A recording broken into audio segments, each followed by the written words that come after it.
Hello, my name is Ralf Friedrichs. I'm an addiction recovery coach and a host of the Take Your Life Back Today show. As an addiction recovery coach, I want to share something with you, and let me be crystal clear to leave an everlasting impact.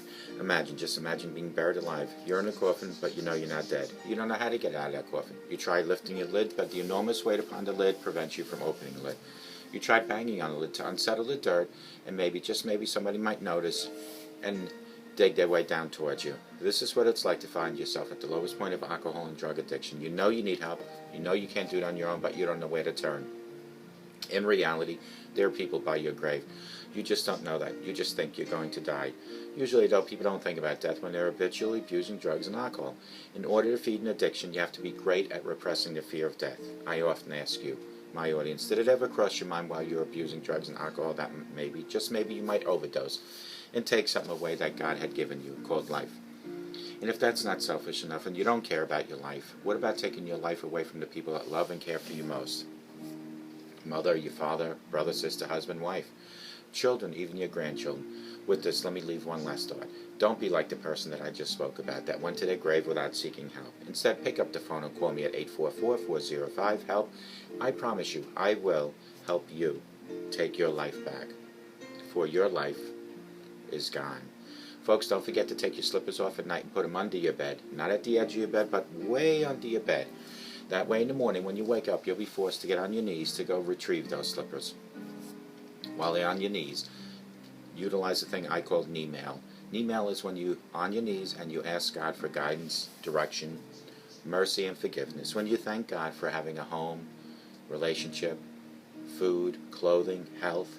Knee-mail, K-N-E-E mail, is your personal communication line between you and God each and every morning.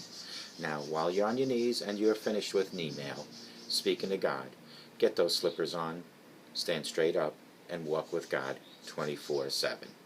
I want to talk about the power of hope and recognizing it when it's hopeless.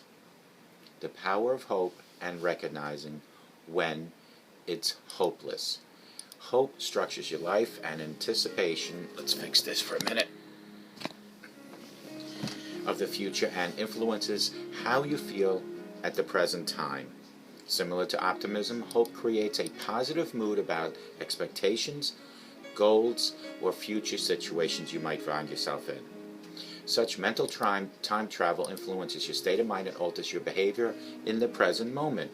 The positive feelings you experience as you look ahead, imagining hopefully what might happen, what you will attain, or who you're going to be, can alter how you currently see yourself. Along with hope comes your prediction that you will be happy, and this can have behavioral consequences upon you. Hope shapes your methods of traversing your current situation. The condition associated with hope, how you think when you are hopeful, are pathways to desired goals and reflect the motivation to pursue goals. Better problem-solving abilities have been found in people who are hopeful when compared with low hope peers. And those who are hopeful have a tendency to be cognitively flexible and able to mentally explore novel situations. Technically, however, hope does not fit the criteria as an emotion you might need to know. These criteria include the concept that emotions are automatic and reflexive. They cause physical and behavioral changes as a result of nervous system responses, and an emotion provides you with immediate information about a situation that can lead you to take action right away. Although the concept of hope does not meet these criteria, papers on subject that have been published in reputable psychological journals have referred to it as an emotional state. Lazarus, 1999, for example, has explored that the role of hope as an emotion as a coping resource against despair. Perhaps hope is better understood as a cognitive that creates this certain mood, a prolonged affective state, lacking the immediacy and intensity of reflexive emotions, yet capable of determining one's outlook on life. Having hope is to imagine a positive outcome. The directive of many motivational principles is to visualize what you want to imagine positive outcome to be in your behavior and unconsciously structure to create them. However, one does not need to turn to quantum explanations in order to account for positive effects of hope.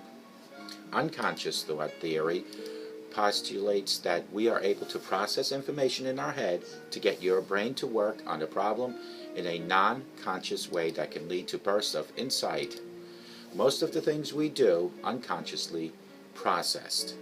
Thus, considering your endeavors before bedtime, or even going to bed, or I should say even going over your to-do list is worthwhile, since your brain is sensitive to your conscious perception of future events will unconsciously work towards your goals. Clinical drug trials are good examples of the power of hope. In a clinical drug trial, medication is compared with an inactive substance commonly referred to as placebo.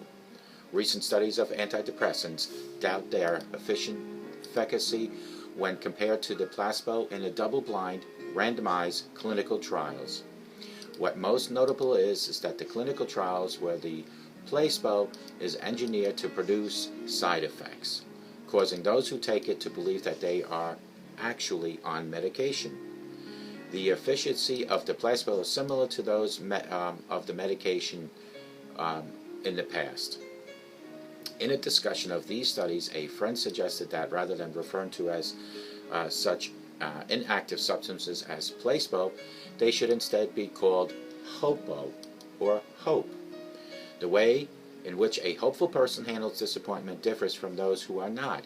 Even if the present is unpleasant, and the thought of positive future can be stress buffering and reduce the impact of negative events or disappointments, being unrelentingly optimistic about the future helps you recognize that you are adaptable and capable, enabling you to reassure yourself that you can get through this tough time. Having a powerful hope that you will adapt also provides limitless positive version of the future. Those who are hopeful and optimistic can make excuses for negative outcomes, while the pessimist may become resentful or negatively preoccupied. In relationships, there are times when abandoning hope is psychologically healthier than holding on to any hope. There is a co-author of a friend of mine wrote a situation in their book, and it's called the White Knight Syndrome, rescuing yourself from the need to rescue others. In ending a relationship, relinquishing hope means coming to terms with your failure. In a rescuing relationship, hope may have led you to assume that you could help your partner achieve an expressed goal, be it financial success, sobriety, security, or happiness. Yet despite all your efforts, you could not control whether or not he or she is inclined to pursue your perception of the desirable path. Perhaps your hope was that your partner would become the one you wanted or wished him or her to be, and he or she would need, love, and appreciate you, and you were hoping for that.